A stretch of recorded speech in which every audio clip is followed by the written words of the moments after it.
आणि या ओबीसीच्या आरक्षणावरती अक्षरशः दिवसा ढवळ्या हल्लाबोल जो आहे तो या महाराष्ट्रामध्ये झालेला आहे आणि त्याच्यामुळं या नवीन राजकीय ज्या एक पर्याय जो आहे तो ओबीसी आणि भटक्यांना देण्यासाठी हा पक्ष काढला।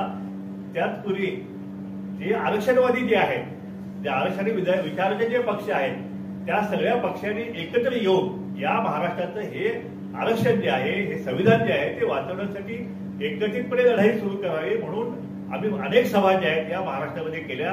त्यातील काही सभा जवळजवळ 5 ते 6 सभा ज्या आहेत त्या सभा वंचित बहुजन आघाडीचे नेते प्रकाश आंबेडकर आणि आम्ही ओबीसी नेते असे मिळून सुद्धा आमच्या सभा झाल्या।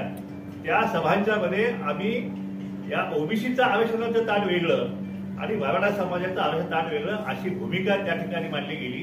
त्याचप्रमाणे आरक्षणवाद्यालाच मतदान केले गेलं पाहिजे अशी भूमिका माननीय बाळासाहेब आंबेडकरांनी सुद्धा मांडली आणि आम्ही सुद्धा मांडलेली आहे। ह्या वातावरणामध्ये हे दोन्ही पक्ष जे आहेत, एक ओबीसी भटकेमुक्तांचा नवीन पक्ष आणि वंचितचा पक्ष जो आहे, या आरक्षणवाद्यांच्या दोन्ही पक्षांनी मिळून एकत्रितपणे येऊन या येणाऱ्या निवडणुकीला सामोरं जाऊन दलितांची मतपेटी जी आहे ती जवळपास ओबीसी भटकेमुक्तांची 60% आणि दलितांचे 20% असे म्हणून एकत्रितपणे हे जर आपण गणित मांडलं तर या महाराष्ट्रामध्ये फार मोठी राजकीय क्रांती जी आहे ती क्रांती झाल्याशिवाय राहणार नाही।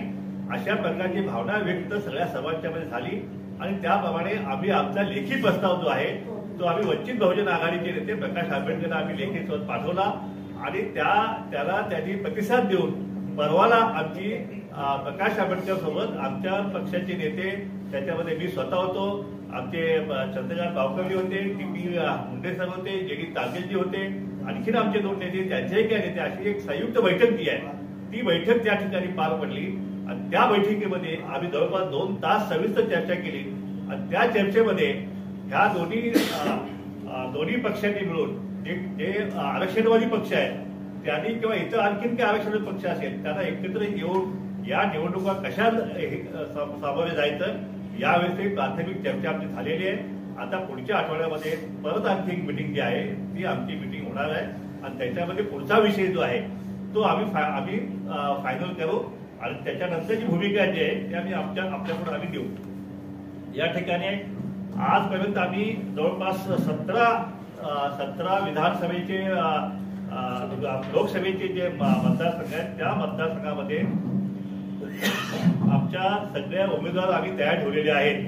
त्याच्यामध्ये बारामती आहे, सांगली आहे, बीड आहे, नांदेड आहे, हिंगोली आहे, जालना आहे, परभणी आहे, यवतमाळ आहे, वर्धा आहे, माढा आहे, नगर आहे, शिर्डी, हातकणंगले, रत्नागिरी, शिरोळ, दक्षिण मध्य मुंबई, ठाणे आणि ईशान्य मुंबई अशा जवळपास 18 मतदारसंघामध्ये आम्ही आमचे उमेदवार जे आहेत ते आमच्या उमेदवार आम्ही तयार ठेवलेले आहेत।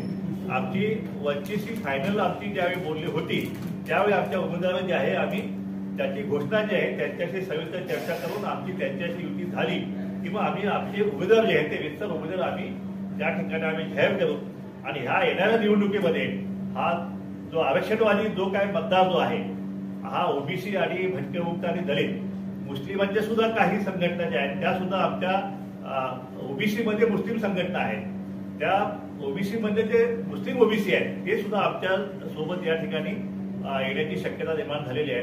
अशा प्रकारे ही येणारी निवडणूक जी आहे, येणाऱ्या 2 निवडणुका एक लोकसभा आणि ही विधानसभा जी आहे हे आरक्षणवादी सगळ्या संघटना ज्या आहेत, कारण एकंदरीत दलित समाज जो आहे तो एकंदरीत हे संविधान जे आहे हे संविधानाचं संरक्षण जे आहे ते कशा प्रकारे होईल ते करायचं असेल तर सगळ्यांनी म्हणून एकत्रितपणेच या निवडणुकीला सामोरं जावं लागेल अशा प्रकारची भूमिका भावना ओबीसी समाजात झालेली आहे, दलितांच्या झालेल्या आहेत। त्यामुळं येणाऱ्या 2 निवडणुका ज्या आहेत त्या दोन्ही निवडणुका ह्या सामाजिक क्रांतीच्या या महाराष्ट्रामध्ये झालेल्या असतील। या ठिकाणी मी आपल्या बाबतीत मी ओबीसी भटकेमुक्त दलित समाजाला आवाहन करतो की आतापर्यंत आपण यांच्या सत्राच्या उचलल्या तिकिटांसाठी यांच्या ऑफिस पुढे यांच्या घरापुढे खेटे घातले, पण आता त्याची काही आवश्यकता नाही।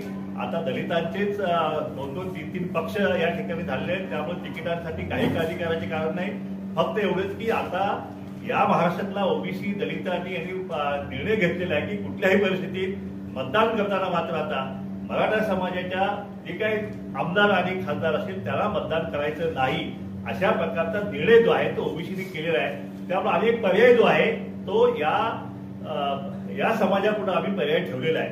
त्यामुळे कुठलाही आळेवेढे न घेता जे कोणी आपले ओबीसीचे उमेदवार असतील, ओबीसी समाजाचे असतील किंवा दलित असतील किंवा वंचितचे असतील त्यांनाच फक्त मतदान जे आहे करायचा निर्णय आता महाराष्ट्राला झालेला आहे. जसे एकीकडे जरांगेने निर्णय घेतलाय की मराठा समाजाने आता फडणवीस ज्या पक्षात असेल त्या पक्षाला मतदान करायचं नाही अशा प्रकारचा निर्णय जरांगेने केला असं आपल्या माध्यमातून आम्ही पाहिलेलं आहे.